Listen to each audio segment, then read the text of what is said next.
This is a production of SDPB.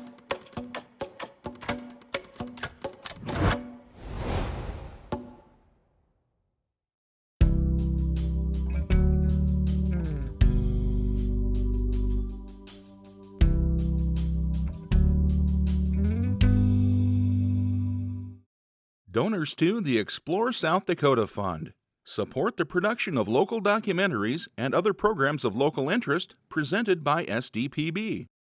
Friends of SDPB appreciates their support of this program. Welcome to Dakota Life Detours. Art is sometimes hot, dirty, complex, and requires brawn.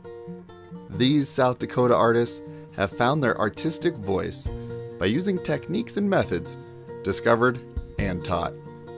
On this detour, we meet a painter, a smithy, a sculptor, and a bronze molder. First, we sit down with sculptor Porter Williams. He's had a long journey to become a sculptor. Porter found relief in oils, but he found his true purpose in the three-dimensional process of sculpting. I was always trying to make things with my hands. I went from, I used to draw a lot. I used to think I could draw, and I got to a point where it didn't seem like I was getting any better.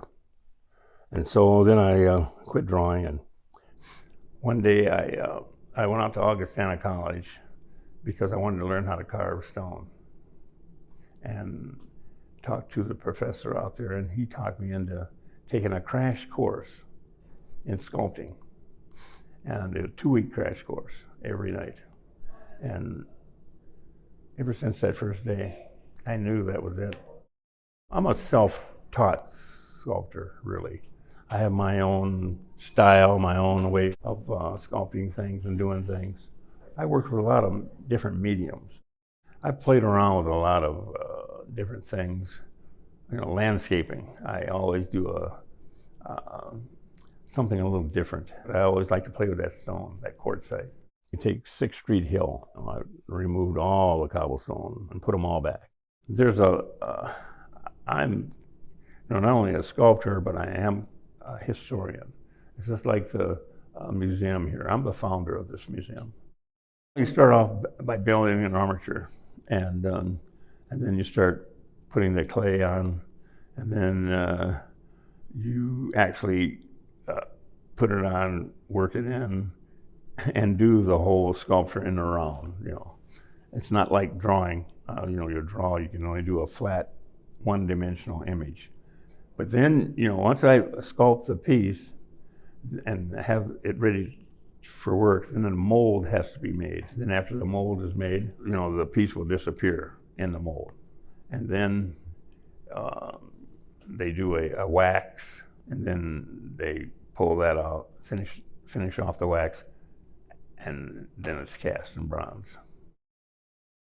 I try to picture what it was like, and it's hard. Then you come across somebody like the sculpture I'm working on right now of Chet Jones, becoming the first black legislator. The real me inside can come out through sculpture instead of the old me of the fisticuffs and the whole thing that I had to go through. A lot of people remember me as a bad actor. Life was tough for me, but it was easy, because I had to stick to it and just to be able to go for it. It's been a journey. Now here I am I'm going on my 80th year. To look back and to look at things, I just look at things a little different. I'm proud of my history, of my culture, my ancestry, and I want black children to be proud of it instead of going through what I went through. It was a time that, man, you thought that, wow, being black is really a curse, and it's not. You got just as much ability and everything to do as anybody. I dropped out of school in the 9th grade. And that was just one horrible mistake, because I don't care if you're black or white. If you don't have an education, you're not going very far, you know. Everybody lives a whole life, and they never find what their purpose in life. Well, I think I found my purpose as a sculptor. Say 50 or 60 years ago, there was hardly any art in Sioux Falls. The only art they had here was Statue of David, the stuff they had at Augustana College. That was about it. Art in general, you know, it doesn't make any difference what it is, you know, studios and different things that they have today, you know. Sioux Falls has come a long ways when it comes down to accepting artists and art in general. You know, they've almost caught up with the rest of the country. There's a lot of black people that did a lot of important things in South Dakota. With a driven interest in history and art, Porter founded the South Dakota African American History Museum, located on the first floor of the Washington Pavilion in Sioux Falls. He did this so others might learn more about heritage and culture through art. It takes a lot to create a finished piece of sculpture. It's a complex process, taking a work of art and creating another one that looks just like it. There are several steps from concept to appreciation, from clay to bronze. That's where Rick Haugen and the artists at Bronze Age Foundry come in. The term foundry just refers to the process of melting metal of any kind. In our case, we're mainly casting bronze. We do cast aluminum occasionally, and brass and iron and copper, but our primary focus is bronze for sculptures, so we would be considered an art foundry. Just the process of melting the metal and casting it into some kind of mold to capture whatever detail was in the original sculpture. So first step is an artist will bring a sculpture into Bronze Age art casting. Usually it's in clay, but it could be another material. From there, to replicate it in bronze, we'll take it through what's called the lost wax casting process. But the first step is to make a rubber mold, a silicone rubber mold of the sculpture. So what we're going to do is basically divide up the sculpture in a way that's useful by creating a shim. We're going to paint rubber on both sides of the sculpture. We'll do about 3 coats, a print coat and a few other coats to build up a layer of flexible rubber mold. And the rubber won't be able to stick to itself because there's a shim between the 2 halves. Once the plaster is cured, we just call it demolding. We'll take the plaster mold off, peel off the rubber mold.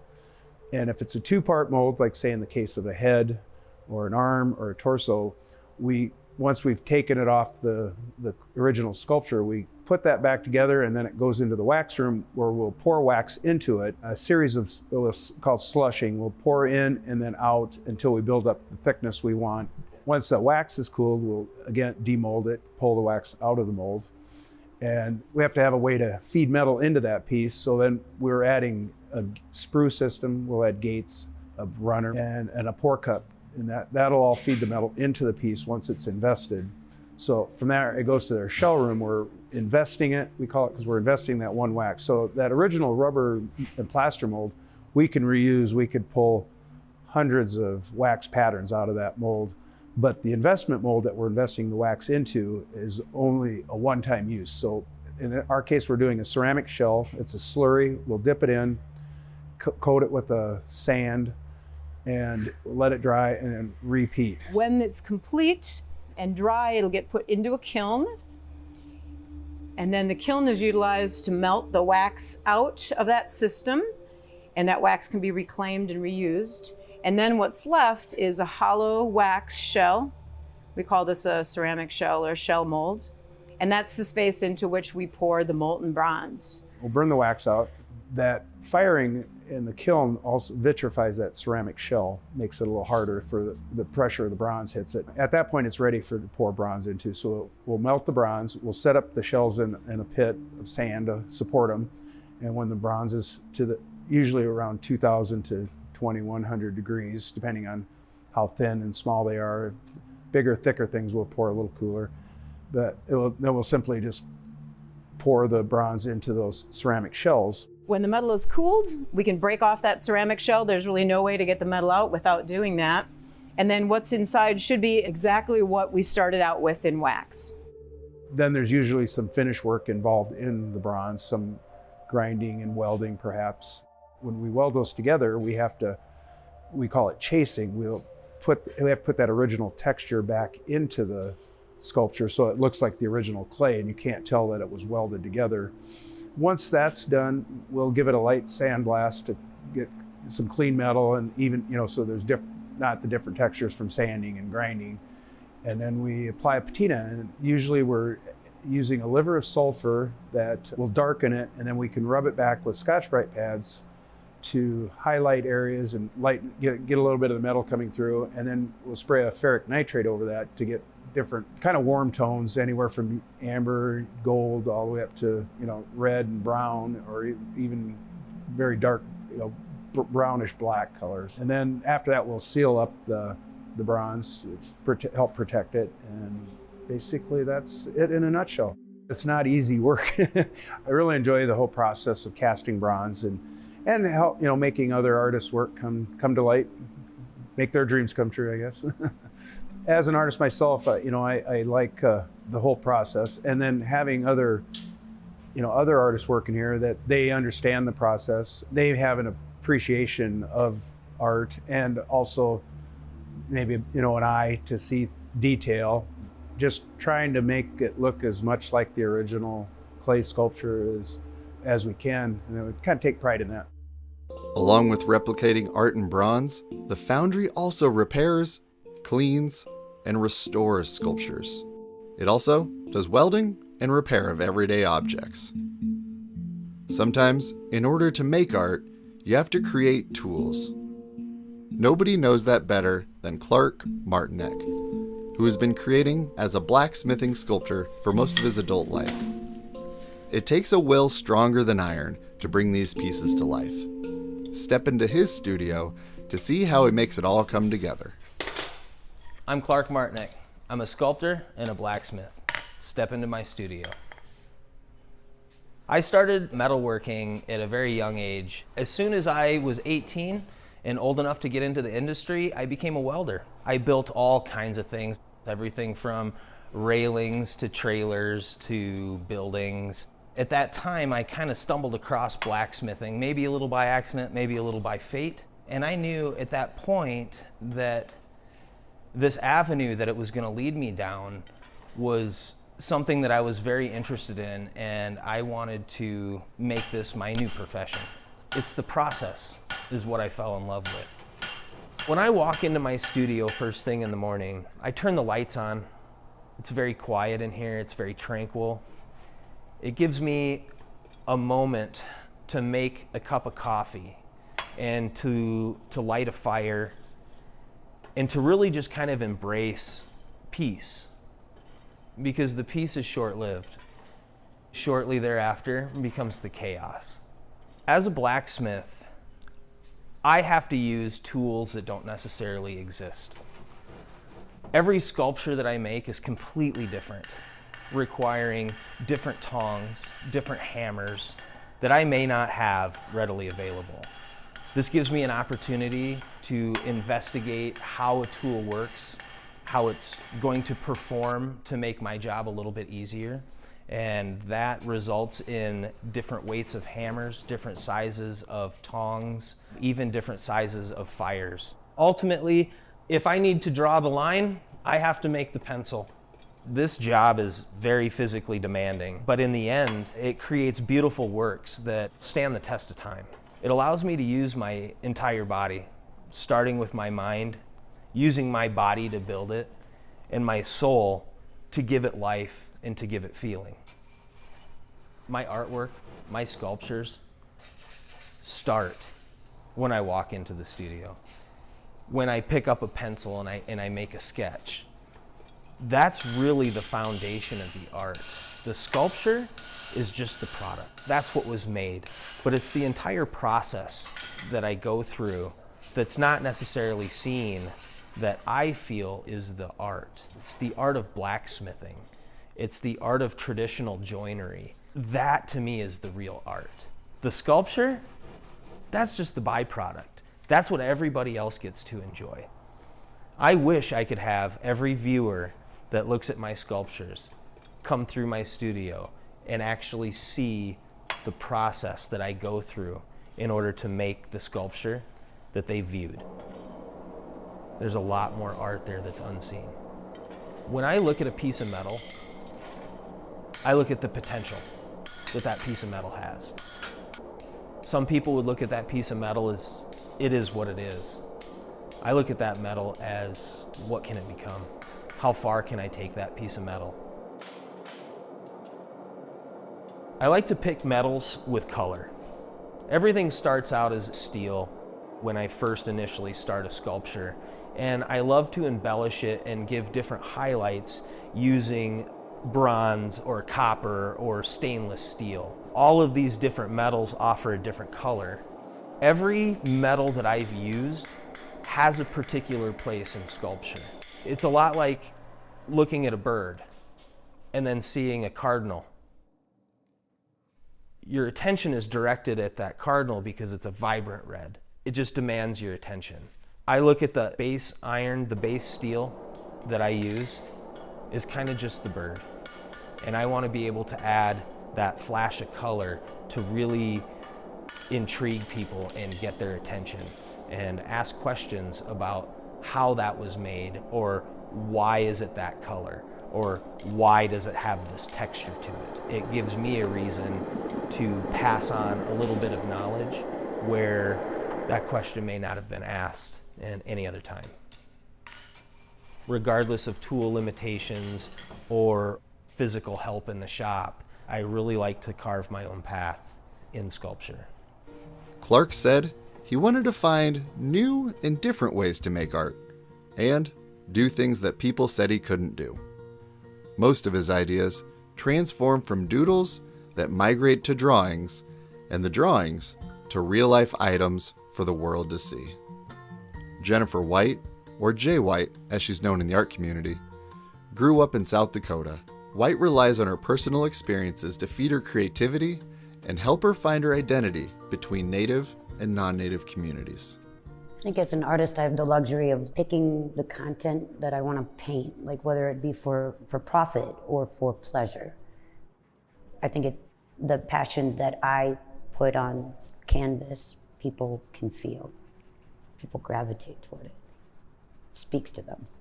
The fun part is getting color on it.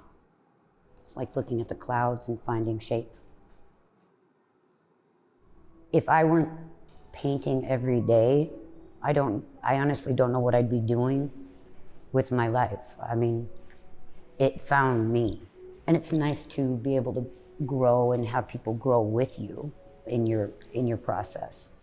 It's a skill, and to be able to use your brain and your heart and your hands in fluid motion. I find the color creates the subject, opposed to the other way around. I never go in with the intention of creating something or ending something. It happens. I don't want to dwell on our past as Indian people. I think the future is way brighter and way more important, but you have to acknowledge the work and the fortitude that our ancestors had to keep us here. Like, there's no reason for us to be here at all, none.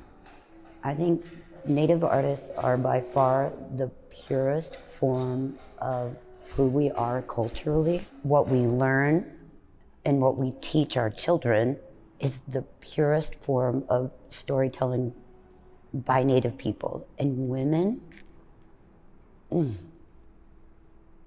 women have had their children ripped away from them, their husbands taken away, gone to prison, and women are holding it down. And I think we have done that forever. But empowered Native women artists, they're like unicorns, you know? I mean, when you run into something like that, you know it hits you. It's like running into a wall.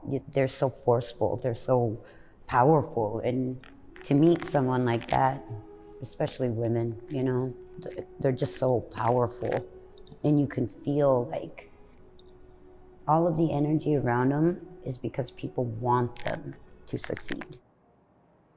Women are complex creatures to begin with, but there's nothing more beautiful than an empowered Native woman. Sometimes I take it for granted how special it is to be an Indian. Mm-hmm. There's something very healing about art, and when people get to relate to that part of who I am as like a mom and a wife and a woman, it feels good. The work I produce is what's like the aftermath of that incredible moment of being covered in pain and, you know, getting messy and having a good time. And I think that the art is the process of me making it. You get what's left over. It means so much more when the artist has something to say, good, bad, or otherwise. In my art, the dots represent like my children. Like we're like the stars. I have 6, so I'll be here for a long time. And like the stripes represent humility. And then the star quilt, of course, is my grandmother. She was a quilter. The women, of course, my grandma's aunts, mother, sisters, nieces, all of them. I don't paint men that often. I'm a woman, I don't need to paint men. But I do represent men in my buffalo and my horse pieces. So they are there, but not very often. I like seeing women looking grand, looking like royalty. And nothing is sacred. You can always paint over it. Always. And there are no mistakes. When you're face to face with any decision you make is right. It's very cool. Jay White said, "When you have the stories and perspectives of so many people, you've earned the right to speak and be heard. You have earned the experiences you paint. You have earned the right to be a leader in a community. All of these wonderful things come at the price of having to be the first one to listen and the last one to speak." To learn more about local South Dakota artists, check out the documentary series, Cultivating Creativity, a joint production between SDPB and the South Dakota Art Museum. You can find all 4 episodes of Cultivating Creativity and other programs about South Dakota artists on watch.sdpb.org and click on the SDPB Arts tab. As we continue our travels across South Dakota, meeting folks and telling their stories of Dakota life, we'll share more detours along the way and share those stories about our state's heritage, culture, and way of life. For all of us at SDPB, I'm Tim Davison. Thanks for watching.